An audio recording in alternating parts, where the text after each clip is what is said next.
네, 이제 8시가 되었습니다.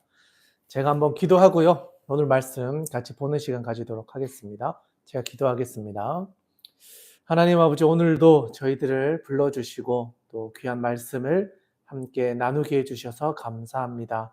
하나님의 말씀이 우리의 삶의 자리에도 이어지게 하여 주시고 예수 그리스도께서 걸어가신 그 고난의 여정을 우리가 묵상하며 부활의 소망도 경험하는 그런 사순절의 시간이 되게 하여 주시옵소서. 오늘 욥기의 말씀과 시편의 말씀을 나눌 때에 하나님 우리에게 은혜 주셔서 말씀이 살아있는 역사를 이 시간 경험하는 그러한 모임의 시간들이 되도록 함께하여 주시옵소서. 오늘 이 시간도 또 온라인으로 함께하는 이들 가운데도 하나님 함께하여 주실 줄 믿사오며 살아계신 우리 구주 예수님의 이름으로 기도드리옵나이다. 아멘. 할렐루야. 네, 또 우리 온라인으로 또 함께하시는 많은 가족분들, 그리고 또 이렇게 오프라인으로 함께하는 우리 주하객교회 성도님들 모두에게 하나님의 은혜가 가득하기를 주님의 이름으로 축복합니다. 오늘 나누고자 하는 말씀은요, 욥기 29장에서 31장까지이고요. 그리고 시편은 11편의 말씀을 우리가 같이 한번 살펴보도록 하겠습니다. 네, 그동안 3.1절도 있고 막 그러다 보니까 이게 긴 방학을 마치고 이제 돌아온 느낌인데, 이 패턴을 또 이제 놓치지 마시고 다시 힘을 내셔서 남아있는 이 사순절의 여정, 이제 한 4주 남았네요. 한 3, 4주의 여정을 끝까지 잘 완주할 수 있었으면 좋겠습니다. 네, 먼저 욥기 29장의 말씀을 같이 한번 읽고요. 또 그 말씀을 같이 살펴보는 시간을 가져보도록 하겠습니다. 그리고 출첵해 주시는 분들은 지금 출첵해 주시면서 같이 말씀을 읽어주시면 감사하겠습니다. 먼저 제가 1절과 2절의 말씀 읽고요. 오른편으로 돌아가면서 2절씩 함께 봉독하겠습니다. 제가 먼저 읽겠습니다. 욥이 풍자하여 이르되 나는 지난 세월과 하나님이 나를 보호하시던 때가 다시 오기를 원하노라. 그때에는 그의 등불이 내 머리에 비추었고 내가 그의 빛을 힘입어 암흑에서도 걸어 다녔느니라. 내가 원기 왕성하던 날과 같이 지내기를 원하노라. 그때에는 하나님이 내 장막에 기름을 발라 주셨도다.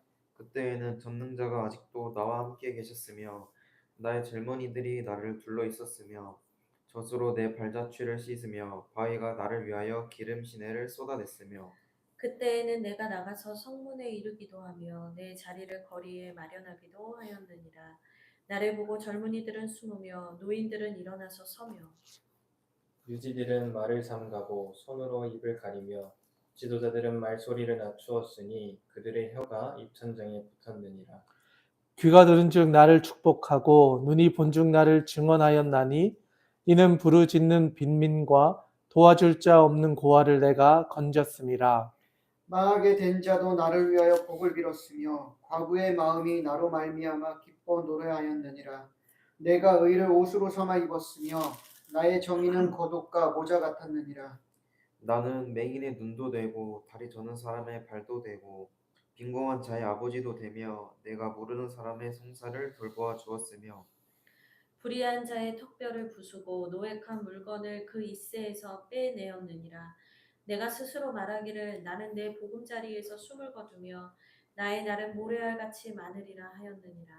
내 뿌리는 물로 뻗어나가고 이슬이 내 가지에서 밤을 지내고 갈 것이며 내 영광은 내게 새로워지고 내 손에서 내 화살이 끊이지 않았노라. 무리는 내 말을 듣고 희망을 걸었으며 내가 가르칠 때에 잠잠하였노라. 내가 말한 후에는 그들이 말을 거듭하지 못하였나니 나의 말이 그들에게 스며들었음이라. 그들은 비를 기다리듯 나를 기다렸으며 봄비를 맞이하듯 입을 벌렸느니라. 그들이 의지 없을 때에 내가 미소하면 그들이 나의 얼굴빛을 무색하게 아니하였느니라. 내가 그들의 길을 택하여 주고 뜸되는 자리에 앉았나니 왕이 군대 중에 있는 것과도 같았고 애국하는 자를 위로하는 사람과도 같았느니라. 아멘. 네, 방금 우리 29장의 말씀 잘 읽어주셨는데요. 29장부터 시작되는 이제 31장까지의 내용은요, 욥의 최후 변론이라고도 하고, 욥의 독백, 두 번째 독백이라고도 하는 본문입니다. 1장, 2장, 3장의 내용을 이렇게 살펴보면 욥이 이제 천상회의 1차, 2차를 거치고 이제 자기가 태어났던 생일 저주를 했던 3장의 이야기가 기록되어져 있는데요. 이 3장이 첫 번째 독백이라고 합니다. 그래서 스스로에게 자기 삶을 돌아보면서 했던 이야기. 그래서 3장의 이야기가 첫 번째 독백이라고 한다면 29, 30, 31장은 두 번째 독백. 그런데 참 신기한 거는 이 독백이 끝나고 그 다음부터 논쟁이 시작되어졌다라는 측면에서 본다면 첫 번째 이제 독백이 끝나고는 엘리바스, 빌닷, 소발과의 대화가 이어졌고 두 번째 독백이라고 하는 29, 30, 31장이 끝나고 나서는 엘리후가 등장해서 하나님의 입장에 대한 이야기를 변호하고 최후로 하나님이 등장하셔서 하나님의 이야기를 들려주신다라는 측면에서 이 독백이 가지고 있는 위치가 이 욥기에서는 앞으로 일어날 어떤 흐름들을 이렇게 보여주는 아주 중요한 역할을 하고 있다. 그런 점에서 29, 30, 31장은 아주 중요한 장이다. 그러니까 두 번째 독백으로서 그 의미가 어떻게 변화되었는지. 첫 번째 독백에서는 내가 차라리 태어나지 않았다면, 내 생일이 저주를 받았더라면 하면서 태어난 것에 대한 후회가 핵심이었다면 두 번째 독백에서는 좀 어떤 식으로 이제 그 이야기가 펼쳐지고 있는지를 29, 30, 31장에서 보여주고 있다.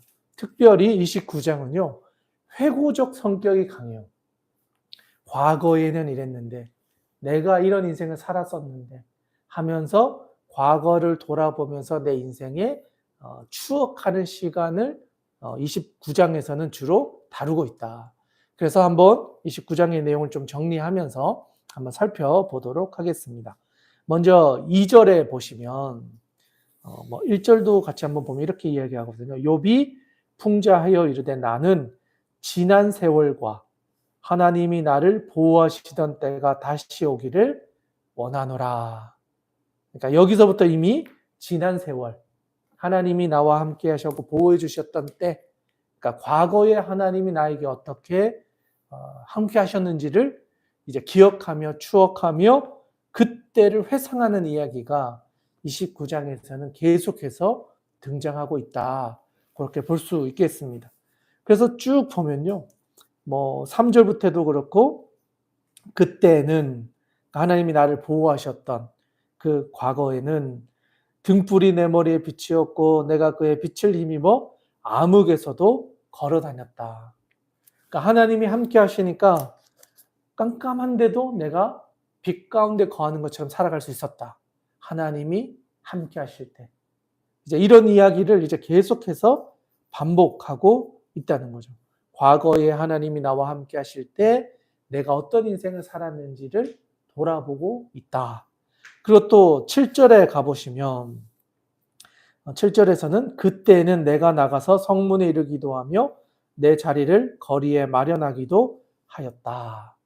그래서 그 뒤에 내용도 좀 살펴보면 결국 내가 훌륭한 지도자로서 사람들에게 인정받는 삶을 살고 있었다. 내가 그것을 기억한다. 그리고 또 11절에 가보시면 귀가 들은 즉 나를 축복하고 눈이 본 즉 나를 증언하였느니 이는 부르짖는 빈민과 도와줄 자 없는 고아를 내가 건졌다. 그러니까 선한 일을 내가 많이 베풀었다라는 거예요. 빈민도 도와주고 고아도 도와주었던 인생이 나의 인생이었다. 13절에서는 망하게 된 자도 나를 위하여 복을 빌었으며 과부의 마음이 나로 말미암아 기뻐 노래하였다. 그러니까 욥의 인생이 그 고아와 과부의 객을 긍휼히 여기라고 했던 구약에 있는 여러 가지 율법들을 내가 정말 잘 실행했다라는 거예요. 선대하고 약한 이들을 돌보는 일을 내가 절대 게을러 그걸 하지 않은 적이 없었다. 심지어는 망하게 된 자도 욥을 위해서 복을 빌었고 또 과부의 마음이 나로 말미암아 기뻐하는 일들이 많았었다. 이걸 회상하면서 이야기를 하고 있다는 거죠. 그리고 14절에는 내가 의의를 옷으로 삼아 입었으며 나의 정의는 겉옷과 모자 같았다. 그러니까 나의 삶이 얼마나 의로운 인생을 살았는지 이제 이렇게 표현을 하는 거죠. 의로움이 옷같이 입었고 또 정의가 겉옷과 모자 같았다. 내가 그만큼 의로운 인생, 정의로운 인생을 살려고 힘썼던 것을 너희가 알지 않느냐. 그런 이야기를 하는 거죠. 그리고 15, 16, 17절 보면은 나는 맹인의 눈도 되고 다리 저는 사람들의 발도 되고 빈궁한 자의 아버지도 되며 내가 모르는 사람의 송사를 돌보아도 주었으며 불의한 자의 특별을 부수고 노획한 물건을 그 이세에서 빼내는 일들도 했었다. 이 정도 되면 진짜 영웅과 같은 삶을 살았던 사람이죠.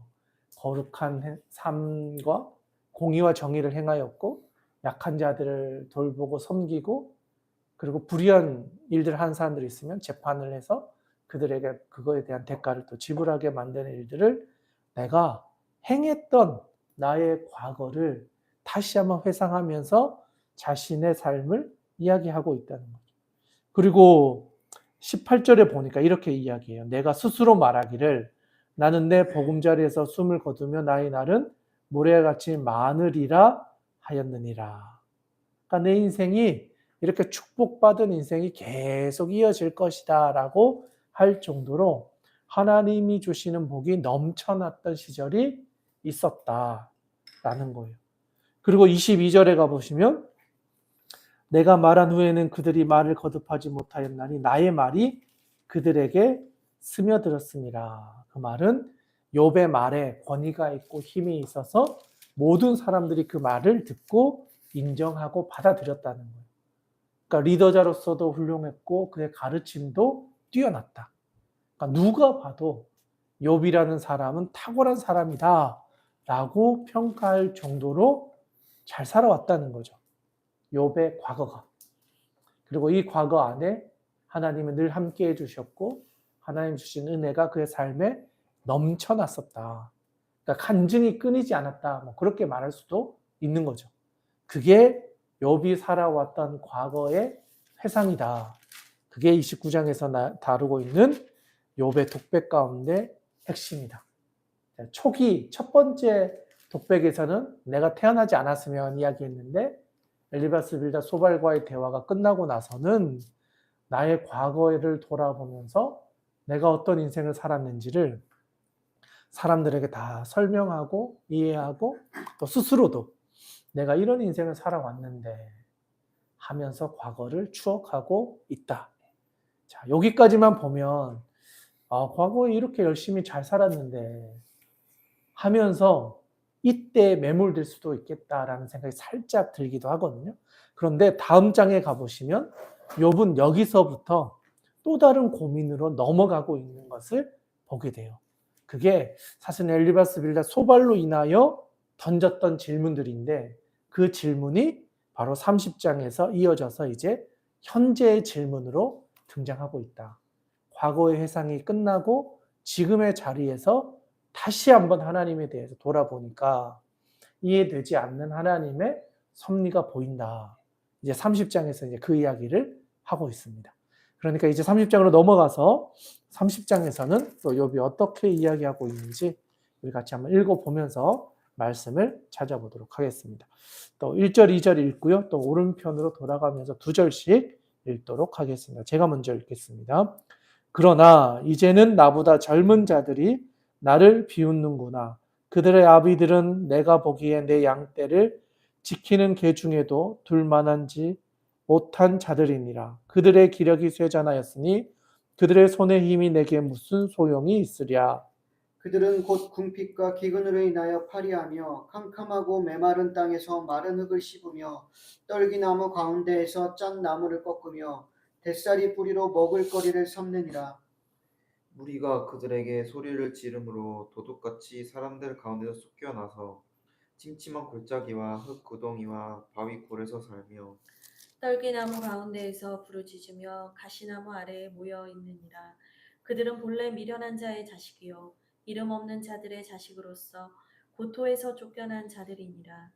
이제는 그들이 나를 노래로 조롱하며 내가 그들의 놀림거리가 되었으며 그들이 나를 미워하여 멀리하고 서슴지 않고 내 얼굴에 침을 뱉는도다. 이는 하나님이 내 활시위를 늘어지게 하시고 나를 공고하게 하심으로 무리가 내 앞에서 굴레를 벗었음이니라. 그들이 내 오른쪽에서 일어나 내 발에 덫을 놓으며 나를 대적하여 길을 애워싸며 그들이 내 길을 헐고 내 재앙을 재촉하는데도 도울 자가 없구나. 그들은 성을 파기하고 그 파기한 가운데로 몰려드는 것 같이 내게로 달려드니 순식간에 공포가 나를 에워싸고 그들이 내 품위를 바람같이 날려버리니 나의 구원은 구름같이 지나가 버렸구나. 이제는 내 생명이 내 속에서 녹으니 환난 날이 나를 사로잡음이라. 밤이 되면 내 뼈가 쑤시니 나의 아픔이 쉬지 아니하는구나. 그가 큰 능력으로 나의 옷을 떨쳐버리시며 나의 옷깃처럼 나를 휘어잡으시는구나. 하나님이 나를 진흙 가운데 던지셨고 나를 티끌과 재갑게 하셨구나. 내가 주께 부르짖으나 주께서 대답하지 아니하시오며 내가 섰사오나 주께서 나를 돌아보지 아니하시나이다. 주께서 돌이켜 내게 잔혹하게 하시고 힘 있는 손으로 나를 대적하시나이다. 나를 바람 위에 들어 불러가게 하시며 무서운 힘으로 나를 던져 버리시나이다. 내가 아나이다. 주께서 나를 죽게 하사 모든 생물을 위하여 정한 집으로 돌려보내시리이다. 그러나 사람이 넘어질 때에 어찌 손을 펴지 아니하며 재앙을 당할 때에 어찌 도움을 부르짖지 아니하리이까. 고생에 나를 보내는 자를 위하여 내가 울지 아니하였는가? 빈궁한 자를 위하여 내 마음에 근심하지 아니하였는가? 내가 복을 바랐더니 화가 왔고 광명을 기다렸더니 흑암이 왔구나. 내 마음이 들끓어 고요함이 없구나. 환난 날이 내게 임하였구나. 나는 햇볕에 쬐지 않고도 검어진 피부를 가지고 걸으며 회중 가운데 서서 도움을 부르짖고 있느니라. 나는 이리의 형제여 타주의 벗이로구나. 나를 덮고 있는 피부는 검어졌고 내 뼈는 열기로 말미암아 탔구나. 내 수금은 통곡이 되었고 내 피리는 애곡이 되었구나. 아멘. 아멘. 네, 30장으로 넘어와서 살펴보니까 첫 번째 1절에서 등장하고 있는 것이 이제는이라는 단어입니다. 이제는. 그리고 중간중간에도 보면 이제는 이란 표현이 자주 등장합니다. 그래서 1절에도 등장하고 9절, 16절에도 동일하게 이제는이란 표현이 반복되어져서 나타나고 있는데 29장과는 조금 다른 점이 바로 그 점입니다. 29장은 과거를 돌아보면서 내가 어떤 인생을 살았는데 이런 이야기를 했다면 이제 30장에서는 지금의 자신의 처지를 정직하게 되짚어보는 장면을 다루고 있다. 그래서 먼저 1절에 보니까 그러나 이제 과거는 그랬지만 지금은 이제는 나보다 젊은 자들이 나를 비웃고 있고 그들의 아비들은 내가 보기에 내 양떼를 지키는 개 중에도 둘만하지 못한 자들이 자신의 이야기를 막 하기 시작했구나. 그리고 2절에도 보면 그들의 기력이 쇠잔하였으니 그들의 손의 힘이 내게 무슨 소용이 있으랴. 그들은 곧 궁핍과 기근으로 인하여 파리하며 캄캄하고 메마른 땅에서 마른 흙을 씹으며 하면서 계속 이제 자신을 조롱하고 있는 사람들을 바라보고 있는 욥의 초라한 현실. 그들이 훌륭한 사람도 아닌데도 불구하고 이제는 나를 비난하고 있구나.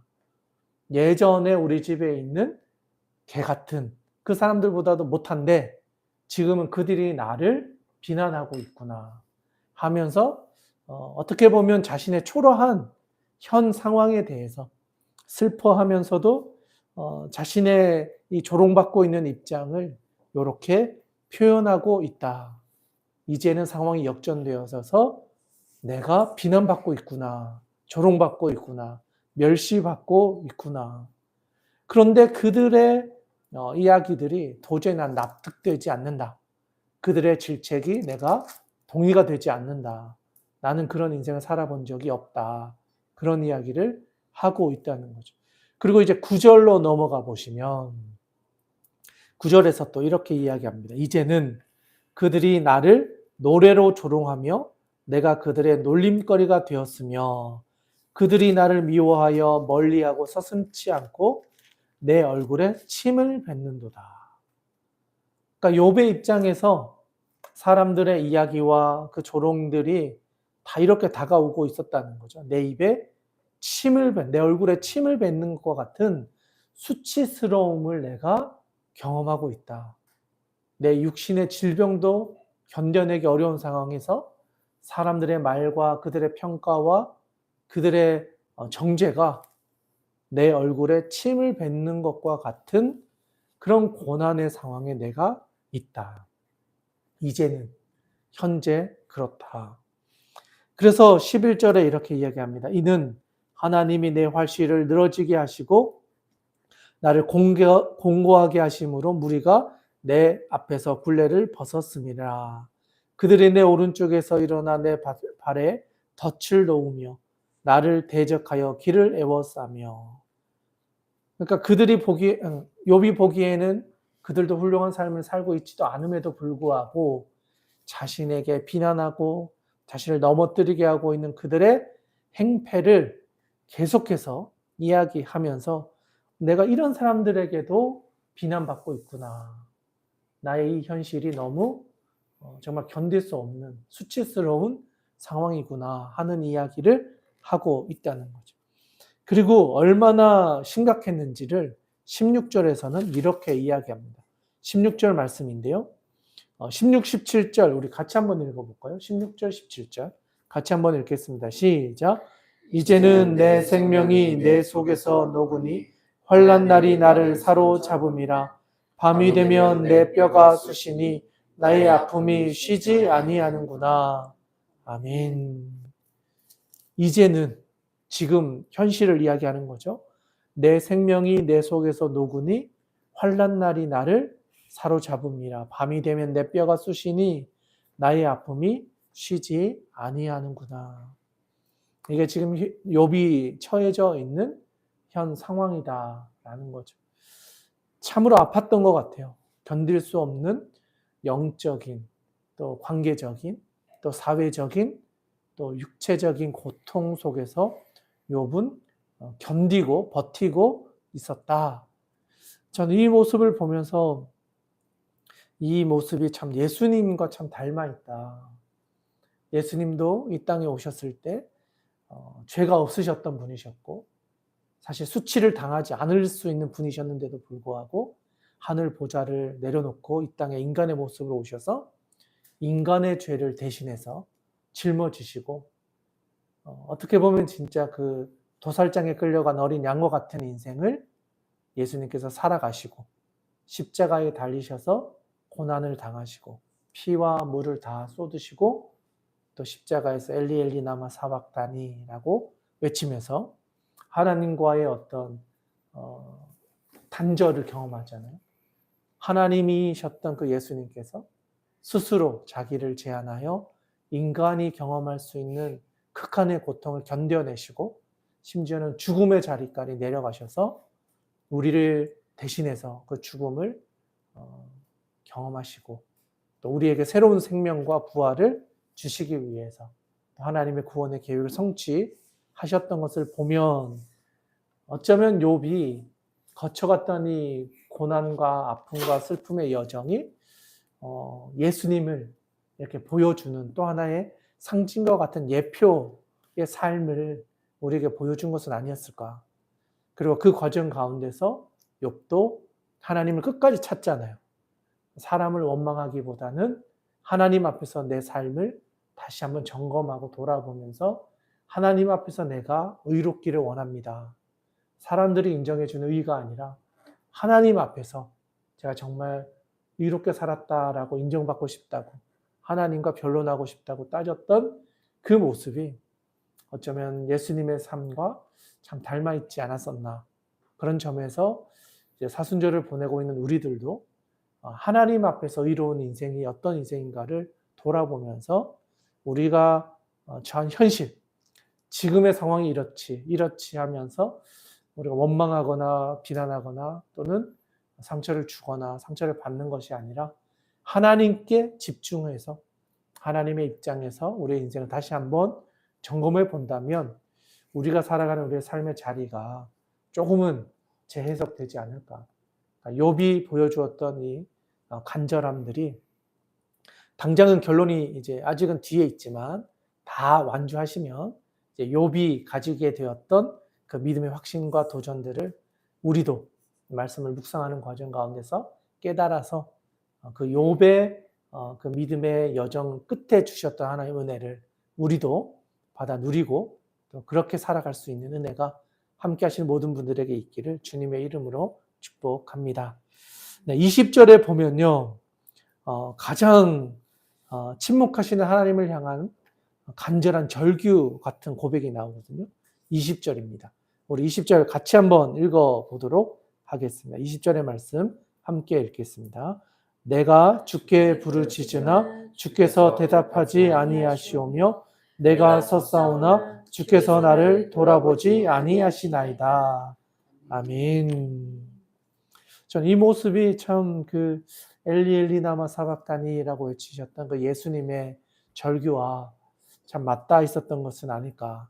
내가 주님을 찾지만 대답하지 않는, 응답하지 않는 그 하나님의 그 상황을 경험하면서 정말 무력하면서도 아무것도 할 수 없는 그 상황 가운데서 하나님을 찾고 있는 욥의 모습을 우리가 또 보게 되는 것 같습니다. 그래서 24절에서 이렇게 이야기합니다. 그러나 사람이 넘어질 때에 어찌 손을 펴지 아니하며 재앙을 당할 때에 어찌 도움을 부르짖지 아니하리이까. 그러니까 결국 욥도 마지막에 가서는 내가 할 수 있는 게 하나님 도와달라는 것밖에 없다. 끝까지 가보니까 하나님 붙잡는 것 외에는 내가 할 수 있는 게 없다는 것을 또한 발견했다는 것.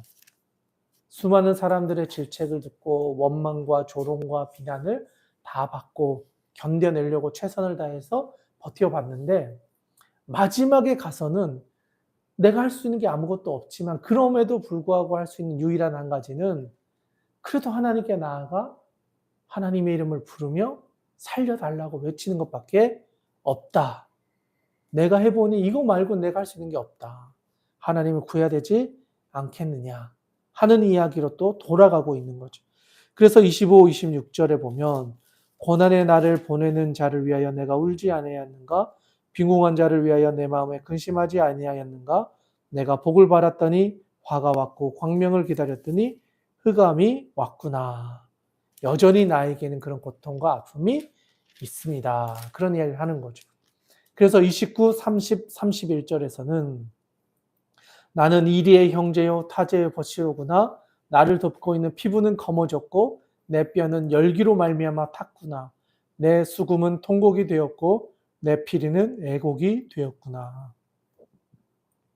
그러니까 욥은 자신의 그 참상, 내가 지금 얼마나 고난 가운데 있는지를 다시 한번 이 고백을 통해서 우리에게 보여주고 있다. 하나님의 응답이 없는 그 상황을 견뎌내는 것이 얼마나 쉽지 않은지, 그것을 버텨내는 것 자체가 나에게 너무나 쉽지 않은 일이었다라는 사실을 계속해서 이야기하고 있습니다. 그러면서 이제 31장에 가서는 자신의 결백을 주장하기 시작해요. 그러니까 과거를 돌아보면서 회상을 했고 지금 현실에 처해져 있는 나의 상황을 또 보면서 침묵하고 있는 하나님에게 그럼에도 불구하고 하나님 저 의로운 인생을 살지 않았습니까? 무죄한 저의 인생에 대해서 하나님 앞에 다시 한번 변론하는 장이 31장이다. 그래서 우리 31장의 내용도 우리 한번 읽어보도록 하겠습니다. 좀 길기는 하지만 두 절씩 돌아가면서 한번 읽어보도록 하겠습니다. 제가 먼저 읽겠습니다. 내가 내 눈과 약속하였나니 어찌 처녀에게 주목하랴. 그리하면 위에 계신 하나님께서 내리시는 분깃이 무엇이겠으며 높은 곳의 전능자께서 주시는 기업이 무엇이겠느냐. 불의한 자에게는 환난이 아니겠느냐? 행악자에게는 불행이 아니겠느냐? 그가 내 길을 살피지 아니하시느냐? 내 걸음을 다 세지 아니하시느냐? 만일 내가 허위와 함께 동행하고 내 발이 속임수에 빨랐다면 하나님께서 나를 공평한 저울에 달아보시고 그가 나의 온전함을 아시기를 바라노라. 만일 내 걸음이 길에서 떠났거나 내 마음이 내 눈을 따랐거나 내 손에 더러운 것이 묻었다면 내가 심은 것을 타인이 먹으며 나의 소출이 뿌리째 뽑히기를 바라노라. 만일 내 마음이 여인에게 유혹되어 이웃의 문을 엿보아 문에서 숨어 기다렸다면 내 아내가 타인의 맷돌을 돌리며 타인과 더불어 동침하기를 바라노라. 그것은 참으로 음란한 일이니 재판에 회부할 죄악이요 멸망하도록 사르는 불이니 나의 모든 소출을 뿌리째 뽑기를 바라노라. 만일 남종이나 여종이 나와 더불어 쟁론할 때에 내가 그의 권리를 저버렸다면 하나님이 일어나실 때에 내가 어떻게 하겠느냐? 하나님이 심판하실 때에 내가 무엇이라 대답하겠느냐? 나를 태 속에 만드신 이가 그도 만들지 아니하셨느냐? 우리를 뱃속에 지으신 이가 한 분이 아니시냐? 내가 언제 가난한 자의 소원을 막았거나 과부의 눈으로 하여금 실망하게 하였던가? 나만 혼자 내 떡덩이를 먹고 고아에게 그 조각을 먹이지 아니하였던가. 실상은 내가 젊었을 때부터 고아 기르기를 그의 아비처럼 하였으며 내가 어렸을 때부터 과부를 인도하였노라. 만일 내가 사람이 의복이 없어 죽어가는 것이나 가난한 자가 덮을 것이 없는 것을 못 본 채 했다면 만일 나의 양털로 그의 몸을 따뜻하게 입혀서 그의 허리가 나를 위하여 복을 베게 하지 아니하였다면 만일 나를 도와주는 자가 성문에 있음을 보고 내가 주먹을 들어 고아를 향해 휘둘렀다면 내 팔이 어깨뼈에서 떨어지고 내 팔뼈가 그 자리에서 부스러지기를 바라노라. 나는 하나님의 재앙을 심히 두려워하고 그의 위엄으로 말미암아 그런 일을 할 수 없느니라. 만일 내가 내 소망을 금에다 두고 순금에게 넣는데 의뢰하는 바라 하였다면 만일 재물의 풍부함과 손으로 얻은 것이 많음으로 기뻐하였다면 만일 해가 빛남과 달이 밝게 뜬 것을 보고 내 마음이 슬며시 유혹되어 내 손에 입맞추었다면 그것도 재판에 해부할 제약이니 내가 그리하였으며 위에 계신 하나님을 속이는 것이리라. 내가 언제 나를 미워하는 자의 멸망을 기뻐하고 그가 재난을 당함으로 즐거워하였던가. 실상은 나는 그가 죽기를 구하는 말로 그의 생명을 저주하여 내 입이 범죄하게 하지 아니하였노라. 내 장막 사람들은 주인의 고기에 배부르지 아니한 자가 어디 있느뇨 하지 아니하였는가. 실상은 나그네가 거리에서 자지 아니하도록 나는 행인에게 내 문을 열어 주었노라. 내가 언제 다른 사람처럼 내 악행을 숨긴 일이 있거나 나의 죄악을 나의 품에 감추었으며 내가 언제 큰 무리와 여러 종족의 수모가 두려워서 대문 밖으로 나가지 못하고 잠잠하였던가. 누구든지 나의 변명을 들어다오. 나의 서명이 여기 있으니 전능자가 내게 대답하시기를 바라노라. 나를 고발하는 자가 있다면 그에게 고소장을 쓰게 하라. 내가 그것을 어깨에 매기도 하고 왕관처럼 머리에 쓰기도 하리라. 내 걸음의 수요를 그에게 알리고 왕족처럼 그를 가까이 하였으리라. 만일 내 밭이 나를 향하여 부르짖고 바디랑이 함께 울었다면 만일 내가 값을 내지 않고 그 소출을 먹고 그 소유주가 생명을 잃게 하였다면 밀 대신에 가시나무가 나고 보리 대신에 독보리가 나는 것이 마땅하리라 하고 욥의 말이 그치니라. 아멘. 네, 31장의 말씀 잘 읽어 주셨습니다. 네. 29장은 과거를 돌아봤다면 30장은 이제는 자신의 현장에 대한 고백을 했다면 이제 31장에서는 내가 언제 악한 일을 한 적이 있었는지에 대한 그 억울함에 대한 결백 주장. 하나님 앞에서 내가 그런 적이 있었느냐.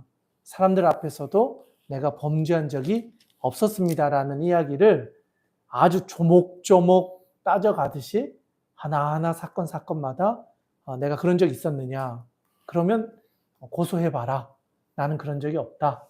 그런 걸 봤다면 나를 심판해봐라. 하나님 앞에 나를 이제 해봐라. 나는 그런 적이 없다라는 이야기를 계속해서 반복하고 있습니다. 그래서 계속해서 반복하고 등장하는 말이 만일이란 단어예요. 만일. 한번 보시면 9절에서도 만일, 13절에서도 만일, 그리고 19절에서도 만일, 20절에서도 만일, 그리고 5절에서도 만일, 넘어가서 21절에서도 만일, 24절에서도 만일, 25절, 26절, 그리고 38절, 39절까지. 그러니까 계속해서 만일 내가 그런 적이 있었다면 너희들이 한번 확인해 봐라. 그런 적이 있는지. 나는 그런 적이 없다. 이런 이야기를 계속해서 이야기를 하고 있다는 거죠. 그래서 31장에 제일 먼저 이야기하는 것은 이제 성적인 범죄를 내가 저지른 적이 없다. 1절에 내가 내 눈과 약속하나니 어찌 처녀에게 주목하랴. 그러니까 내가 성적으로도 범죄한 적이 없었다라고 이야기를 하는 거죠. 그러면서 4절에서는 그가 내 길을 살피지 아니하시느냐, 내 걸음을 다 세지 아니하시느냐. 그러니까 요거는 코람데오 정신에 대한 이야기를 한다는 거죠. 하나님이 지켜보고 계신데 하나님 앞에서 내가 어떻게 그런 범죄를 행할 수 있겠느냐. 나는 하나님 앞에서 이런 성적인 죄를 지은 적이 없다. 하나님이 살아계시다는 내가 아는데 어떻게 그런 범죄를 할 수 있겠느냐. 그 이야기를 하는 거죠. 그리고 나서 5절에서 또 만일 내가 허위와 동행하고 함께 동행하고 내 발이 속임수에 빨랐다면 하나님께서 나를 공평한 저울에 달아보시고 그가 나의 온전함을 아시기를 바라노라. 그러니까 결국 하나님이 내가 어떤 삶을 살아왔는지를 다 아시지 않겠느냐. 내가 어떻게 숨길 수 있겠느냐. 7절에서도 또 만일 내 걸음이 길에서 떠났거나 내 마음이 눈을 따랐거나 내 손에 더러운 것이 묻었다면 내가 심은 것을 타인이 먹으며 나의 소출이 뿌리째 뽑히기를 바라노라. 그러니까 내가 죄악을 지었거나 악을 행했다면 그 대가를 내가 다 받겠다. 그 이야기를 하는 거죠. 그리고 또 9절에서도 만일 내 마음이 여인에게 유혹되어 이웃의 문을 엿보아 그러니까 이웃의 아내를 탐한 적이 있었느냐. 나는 그런 적도 없었다라고 이야기를 하고 13절에서는 만일 남종이나 여종이 나와 더불어 쟁론할 때 내가 그의 권리를 저버렸다며 나는 종일지라도 그들을 학대하거나 내 권력으로 그들을 누른 적이 없었다. 똑같은 인격적인 사람으로서 내가 대우해 주었다. 억울하게 우리의 종들을 함부로 대하지 않았었다라는 이야기를 하고 있습니다. 또 16절에 가보시면 내가 언제 가난한 자의 소원을 막았거나 과부의 눈을 하여금 실망하게 하였던가. 17절에서는 고아에게 그러니까 가난한 자, 고아, 과부에 대해서 그들을 내가 외면한 적이 없었다. 그러니까 후대에는 이제 유대인의 의무라고 하잖아요. 고아, 과부, 객을 이제 긍휼히 여기고 그들을 지켜주는 것이 그들의 의무였는데 내가 그 의무를 저버린 적이 없었다라는 거예요. 또 19절에서도 만일 내가 사람이 의복이 없이 죽었거나 가난한 자에 덮을 것이 없는 것을 못 본 채 하였다며 그러니까 결국 가난한 자를 내가 못 본 채 한 적이 없었다. 그리고 또 20절에서도 동일하게 또 그 이야기를 하고 또 21절에서도 또 그 비슷한 이야기를 또 하고 있습니다. 그러면서 23절 이거는 좀 중요한데요. 우리 같이 한번 읽어보면 좋겠습니다. 23절 말씀인데 같이 한번 읽겠습니다. 시작. 나는 하나님의 재앙을 심히 두려워하고 그의 위엄으로 말미암아 그런 일을 할 수 없느니라. 아멘. 그러니까 욥은 하나님이 어떤 분이신지를 내가 너무나 잘 알기 때문에 내가 하나님이 두려워서라도 그런 일들을 하지 않을 것이다. 사람이 두려워서가 아니라 하나님이 보고 계시냐. 내가 어떻게 그런 죄악을, 그런 악행을 저지를 수 있겠느냐. 나는 절대 그런 일들을 하지 않았다. 나의 결백을 주장하고 있다는 거죠. 그리고 또 24절에서도 계속 만일, 또 25절에서도 만일, 26절에서도 만일 하면서 계속해서 내가 그런 일을 한 적이 없다. 26절에서는 만일 해가 빛남과 달이 밝게 뜬 것을 보고 내 마음이 슬며시 유혹되어 내 손에 입맞추었다면 이거는 나는 우상 숭배도 해본 적이 없다는 거예요.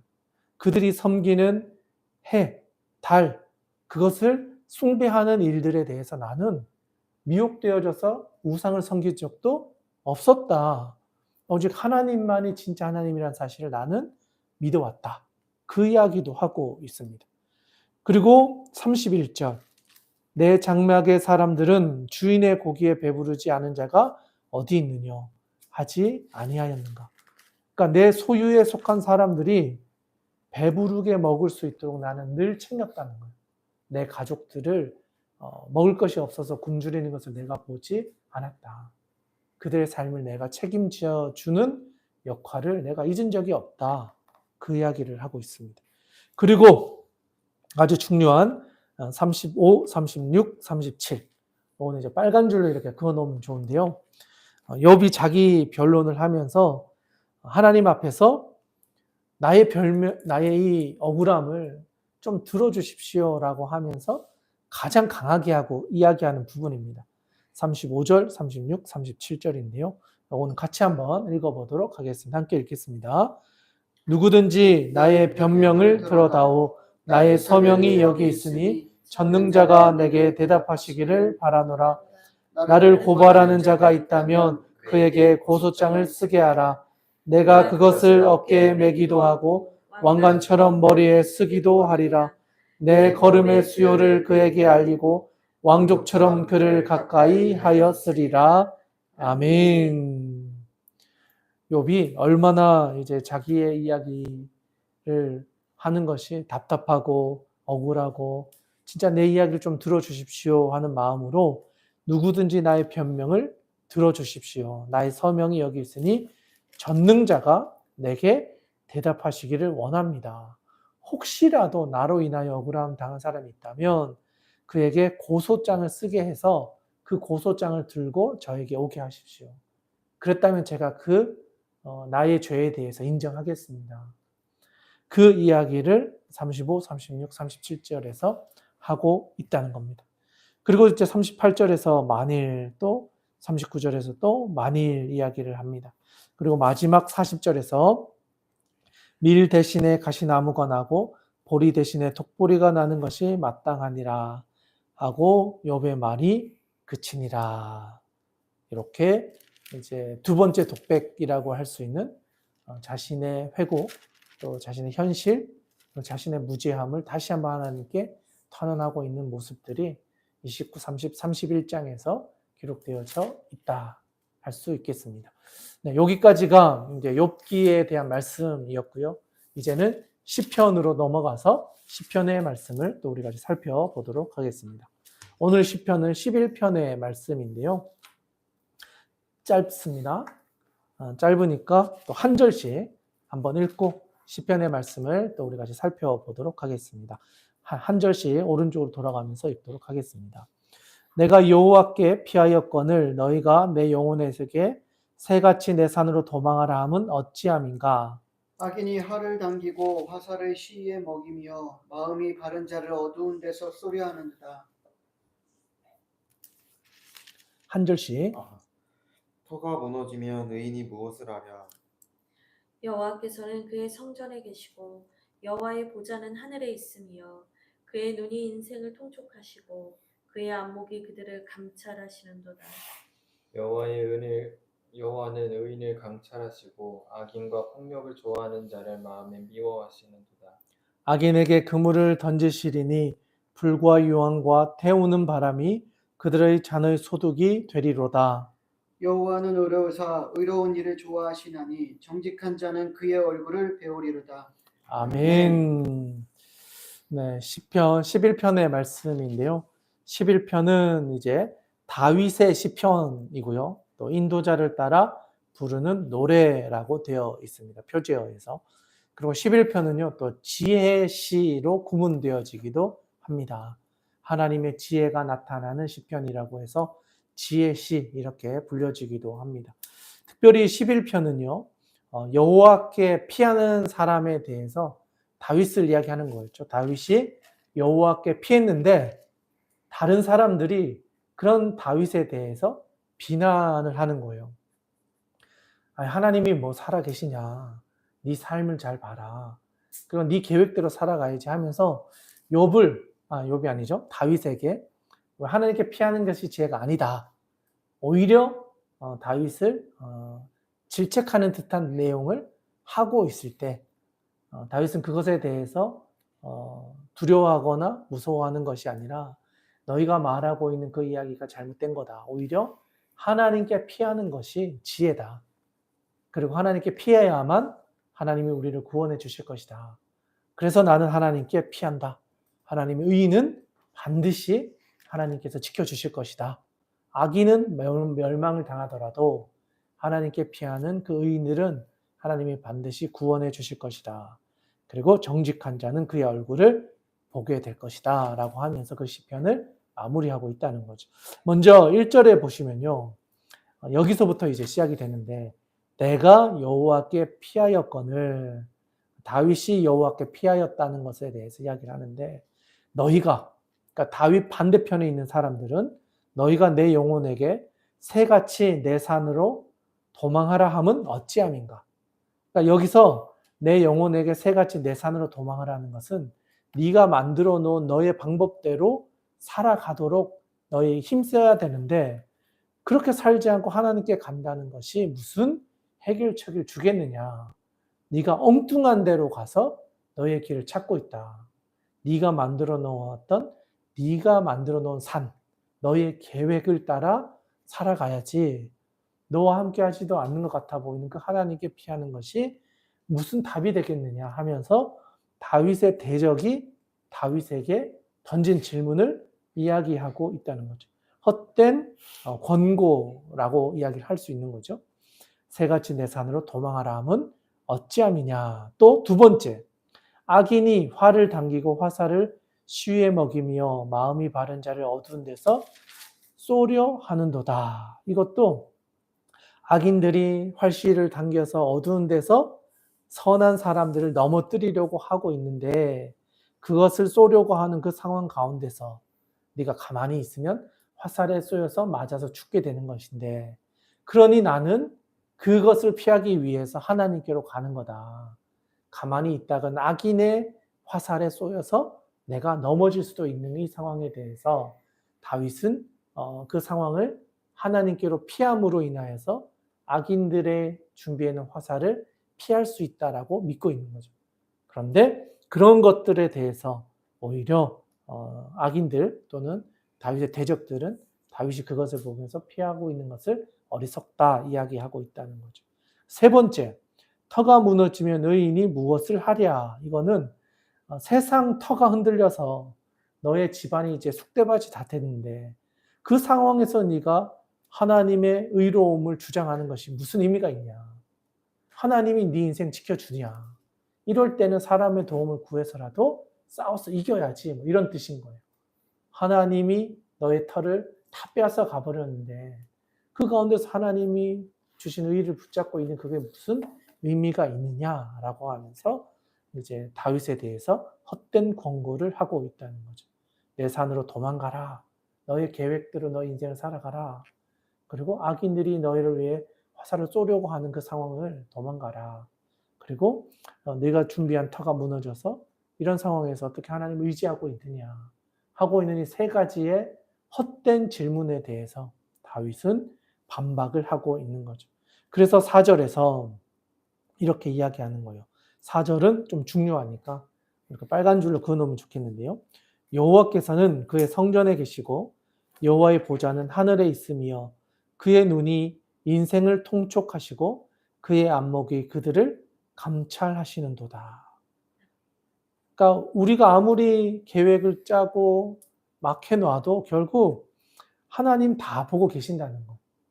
그래서 5절에 여호와는 의인을 감찰하시고 악인과 폭력을 좋아하는 자들을 마음에 미워하신다. 하나님이 어떤 분이신지를 내가 더 잘 안다. 그래서 악인에게 그물을 던지시리니 불과 유황과 태우는 바람이 그들의 잔의 소득이 될 것이다. 하나님의 심판이 악인들에게 임하게 될 것이다. 그런데 7절에서 요거는 이제 11편에서 가장 중요한 절은 7절이라 할 수 있는데요. 7절에서 여호와는 의로우사 의로운 일을 좋아하시나니 정직한 자는 그의 얼굴을 뵙게 될 것이다. 하나님이 주시는 그 의로움을 끝까지 붙잡고 그것을 좋아하시는 그 하나님 앞에 나아가면 하나님은 정직한 자를 그의 얼굴을 뵙게 되는 일들이 있을 것이다. 라고 다윗은 이야기하고 있습니다. 그런 점에서 본다면 욥을 이 본문에 연결해서 본다면 욥은 끝까지 그 의로움을 지키려고 했고 붙잡으려고 했고 하나님 앞에서의 의로움을 찾으려고 했잖아요.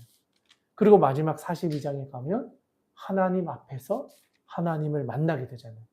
하나님을 경험하게 되고 그때 비로소 나의 무지함을 깨닫게 되고 인간의 한계와 하나님의 하나님 되심을 인정하면서 아 진짜 하나님을 만나고 나니 내가 얼마나 어리석은 이야기를 했는지 알게 되었습니다.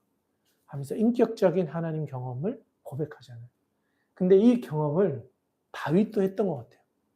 그래서 악인들의 도전과 수많은 사람들의 비난과 심지어 자기를 죽이려고 하는 자녀들과 또는 많은 사람들로부터 그런 고난을 당할 때 하나님께 엎드려 기도하고 하나님께 나아가 도움을 구하고 하나님께 피했을 때 하나님께서는 가장 좋은 길로 가장 선한 길로 다윗을 구원해 주셨다는 거죠. 자기 손으로 대적을 죽이지 않고 다른 것들을 통해 하나님 심판하셨고 자기의 자식이 자기를 죽이려고 할 때도 자기의 손으로 죽이는 것이 아니라 하나님께서 그들을 다 정리해 주셨던 것을 본다면 하나님은 그를 지켜주셨다. 그런 점에서 오늘 이 시대를 살아가는 우리들도 하나님께 피하는 것이 지혜이다.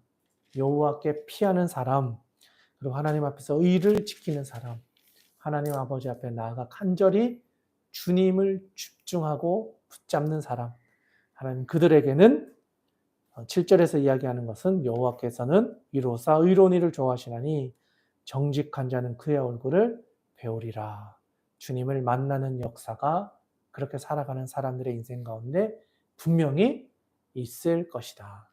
오늘 본문의 말씀을 함께 읽고 또 듣고 나누었던 여러분들의 인생 가운데도 상황 때문에 또는 사람 때문에 또 여러 가지 고난 때문에 그 뒤에 계신 하나님을 보지 못하는 인생이었다면 지금이라도 다시 주님께로 우리의 눈을 들어서 우리를 사랑하시고 우리를 지켜주시고 우리가 동행하고 계시는 주님의 은혜를 바라보면서 다시 한번 우리의 삶을 살아낼 때 하나님께서 우리에게 더 큰 은혜로 채워주실 줄로 믿습니다. 오늘의 말씀을 기억하시면서 다들 자기의 자리에서 기도하며 오늘의 일정을 마쳤으면 좋겠습니다. 오늘도 수고 많으셨습니다. 그러면 저희는 내일 다음 이야기를 가지고 또 저와 함께 만나도록 하겠습니다. 오늘은 여기까지 하도록 하겠습니다. 모두 수고 많으셨습니다.